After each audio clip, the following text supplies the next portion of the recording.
एक समय की बात है। हिमालय की खाड़ी के किनारे एक छोटे से शांत गांव में राहुल नाम का एक युवा लड़का रहता था।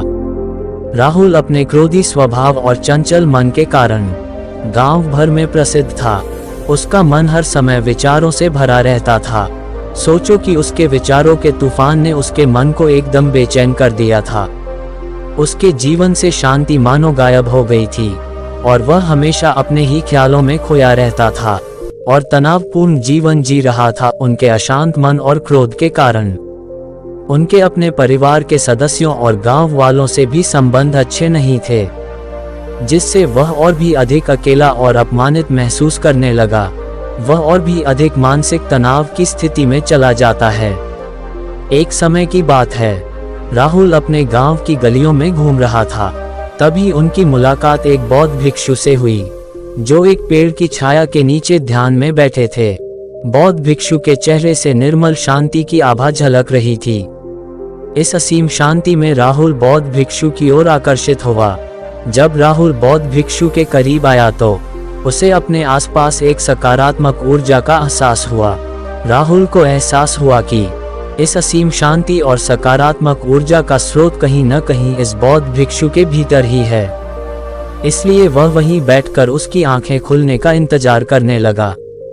थोड़ी देर बाद जब बौद्ध भिक्षु की आंख खुली तो उसने एक युवा लड़के को अपने सामने बैठा पाया, जो बहुत तनावग्रस्त और नकारात्मक भावनाओं से भरा हुआ लग रहा था।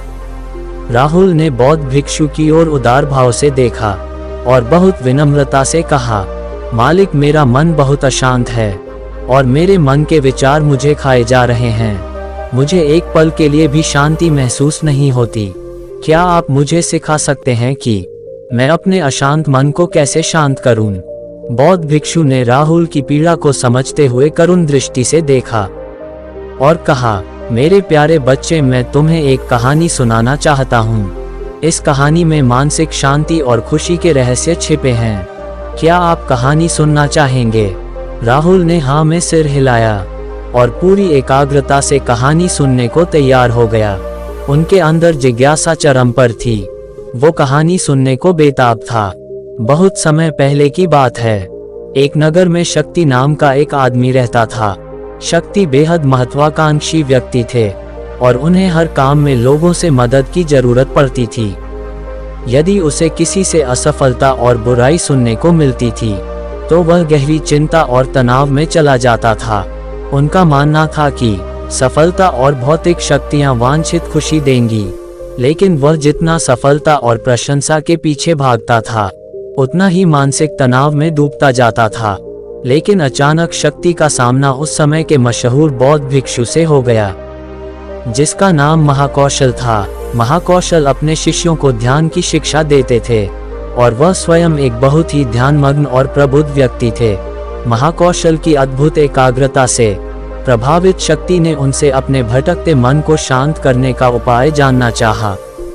शक्ति ने कहा कि महंत, मैं हमेशा सफलता के पीछे भागता हूँ और लगातार अधिक हासिल करने की कोशिश करते हूँ, फिर भी मुझे कोई क्षणिक संतुष्टि या आत्मसंतुष्टि नहीं मिलती। निरंतर बेचैनी के बीच मैं शांति कैसे पा सकता हूँ? बौद्ध भिक्षु ने करुण दृष्टि से उसकी ओर देखा और उत्तर दिया, आपका मन एक अशांत नदी की तरह है जो हमेशा बहती रहती है। आप कभी भी शांत नहीं रह सकते। इसलिए इस अशांत मन को शांत करने के लिए आपको अपने विचारों को बिना किसी रुकावट के जाने देने की कला सीखनी होगी। शक्ति को आश्चर्य हुआ और उसने पूछा कि मैं अपने विचारों को कैसे जाने दूं? आखिर मैं भी तो अपनी इच्छाओं और महत्वाकांक्षाओं से बंधा हुआ हूँ। ये सुनकर बौद्ध भिक्षु मुस्कुरा दिए। बौद्ध भिक्षु कहा, कल्पना करें कि आपके हाथ में पानी का एक गिलास है। अब आप इसे जितनी देर तक पकड़ कर रखेंगे, यह उतना ही भारी होता जाएगा, और अगर आप इसे काफी देर तक पकड़े रहेंगे तो आपके हाथ में दर्द होने लगेगा।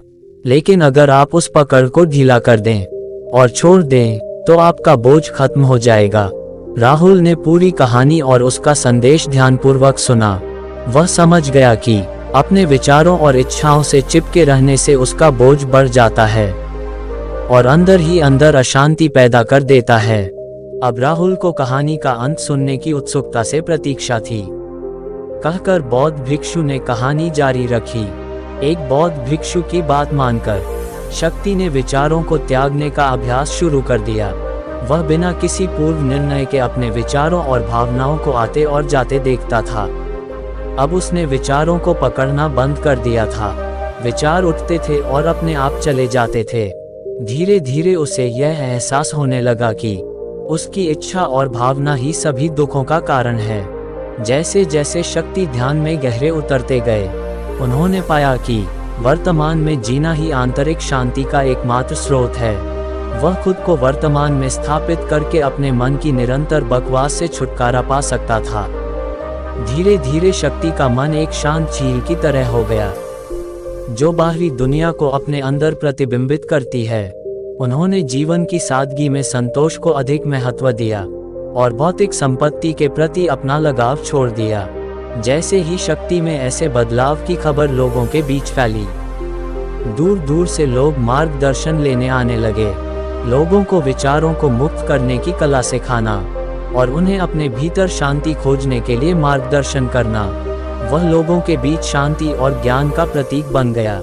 शक्ति और साधु की कहानी समाप्त कर महाकौशल बौद्ध भिक्षु कुछ देर के लिए चुप हो गए, ताकि इस कहानी का अर्थ राहुल के मन में अच्छी तरह बैठ जाए। राहुल ने बौद्ध भिक्षु की ओर देखा तो उनकी आंखों में अब एक नई समझ दिखाई दे रही थी। राहुल ने धीरे से कहा कि मुझे इस कहानी में ज्ञान दिखता है, लेकिन मैं इसे अपने जीवन में कैसे लागू करूं? राहुल के इस सवाल पर बौद्ध भिक्षु गर्मजोशी से मुस्कुराते हैं और फिर कहा कि अशांत मन को शांत करने का अभ्यास आत्म जागरूकता से शुरू होता है। अपने भीतर उठने वाले विचारों का निरीक्षण करने के लिए प्रतिदिन कुछ समय निकालें। उन भावनाओं पर ध्यान दें जो आपके मन में आती हैं और देखें कि वे कैसे आती हैं, और आकाश में गुजरते बादलों की तरह चले जाए। राहुल ने आंखें बंद कर लीं और बौद्ध भिक्षु के कहे अनुसार अपने विचारों का अवलोकन करने लगे।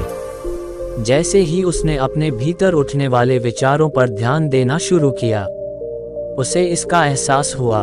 उसे अपने अंदर चिंता और इच्छाओं की एक निरंतर धारा बहती हुई महसूस हुई। सिर्फ एक एहसास ने ही उसे एक अद्भुत शांति का एहसास कराया। उन्हें यह भी एहसास हुआ कि यह सभी विचारों और भावनाओं से अलग है। बौद्ध भिक्षु ने आगे कहा कि जैसे शक्ति ने खुद को सभी मोह माया से अलग कर लिया था, वैसे ही अपने मन को अशांतकारी विचारों और भावनाओं से मुक्त करने का अभ्यास विकसित करो। बिना किसी पूर्वाग्रह के विचार को वैसे ही स्वीकार करें जैसे वह आता है, और फिर धीरे धीरे उन्हें जाने दें और अपना ध्यान वर्तमान क्षण पर केंद्रित करें। लेकिन राहुल ने टोकते हुए कहा कि अगर विचार और भावनाएं इतनी मजबूत हैं तो क्या होगा? बौद्ध भिक्षु ने कहा, ये बना रहता है और मन को छोड़ने से इनकार करता है। बौद्ध भिक्षु ने राहुल की बात से सहमति जताते हुए सिर हिलाया और कहा, ऐसे कई मौके आएंगे जब आपके मन में सवालों का बवंडर चल रहा होगा। जब आपका दिमाग आपकी बात ही नहीं सुनेगा तो ऐसे में आपको अपनी सांसों की ताकत पर विश्वास करना होगा। एक बार फिर भिक्षु ने राहुल से कहा, अपनी आंखें बंद करो और अपनी सांसों पर ध्यान केंद्रित करने के लिए अपने पेट को ऊपर उठता हुआ और मथता हुआ महसूस करें। बौद्ध भिक्षु ने बताया कि जब भी आपका मन अशांत हो तो तुरंत अपनी सांसों पर लौट आएं। सांस की वाद्य गति आपको तुरंत वर्तमान के चरणों में वापस खींच लेगी और आपको शांति का अनुभव कराएंगी। एक बौद्ध भिक्षु के निर्देशानुसार आने और जाने वाली सांसों पर ध्यान केंद्रित करने का प्रयास करें। इस छोटे से व्यायाम से उन्हें मानसिक शांति का अनुभव हुआ।